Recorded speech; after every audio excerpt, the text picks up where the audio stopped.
crois qu'on est dans une question de non-usage, c'est-à-dire qu'il y a des gens qui n'ont pas d'usage parce qu'ils n'en voient pas l'utilité. Souvent, ces personnes aussi sont des personnes qui sont isolées socialement, soit précaires, soit des personnes âgées, et qu'il faut effectivement les accompagner, mais à leur rythme et selon leurs besoins. Il ne s'agit pas d'imposer non plus le numérique à tout le monde, mais de donner à voir ce qu'il est possible de faire. Et ce que l'on se rend compte sur Brest en particulier, c'est que permettre aux gens d'accéder à ces outils-là, c'est aussi leur dire vous faites partie de la société telle qu'elle se construit avec la place du numérique et vous êtes avec nous, vous avez aussi des choses à dire qui importent et vous êtes un citoyen à l'heure du numérique à part entière. C'est vrai qu'il faut du temps long. Donc sur Brest, les points d'accès public Internet, les PAPI, cela fait 10 ans. L'appel à projet qui permet de soutenir l'initiative et qui est essentiel parce qu'il faut dire aussi aux gens, si vous avez des idées, des envies de faire, on va vous aider.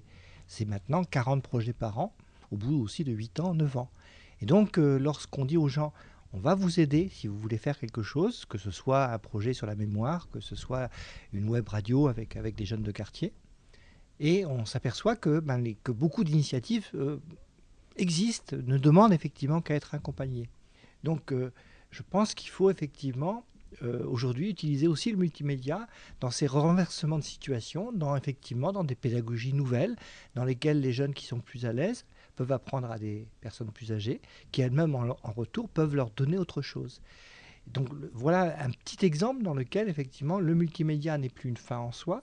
Le but n'est pas d'apprendre Internet aux jeunes, parce qu'ils le savent déjà.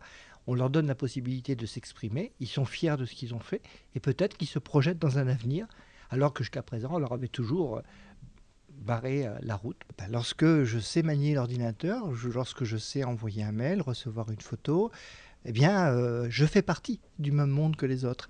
Il faut bien se rendre compte que nous avons une surmédiatisation d'Internet et du multimédia à la radio, à la télévision, et qu'aujourd'hui, les gens qui n'en sont pas se sentent véritablement exclus. Il est important aussi que tous ces animateurs qui donnent beaucoup d'énergie, qui inventent des usages sociaux et innovants, soient reconnus. Et ce moment de rencontre, c'est un moment aussi de reconnaissance de leur travail. Et je crois que si on est dans cette logique-là de travail en réseau, qui d'ailleurs est la logique même de l'Internet et du multimédia, eh bien, les choses ne font qu'aller mieux. Les projets se diffusent. Les gens, comme ils l'ont dit plusieurs fois, ont l'impression de faire partie d'une grande famille. Et je suis tout à fait dans cette logique-là sur Brest.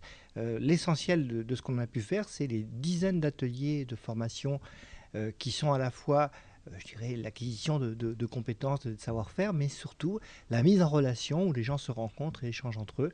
Et cette analogie entre Brest, le pays de Brest, la Bretagne et la Wallonie explique aussi la proximité et les affinités qu'on peut avoir.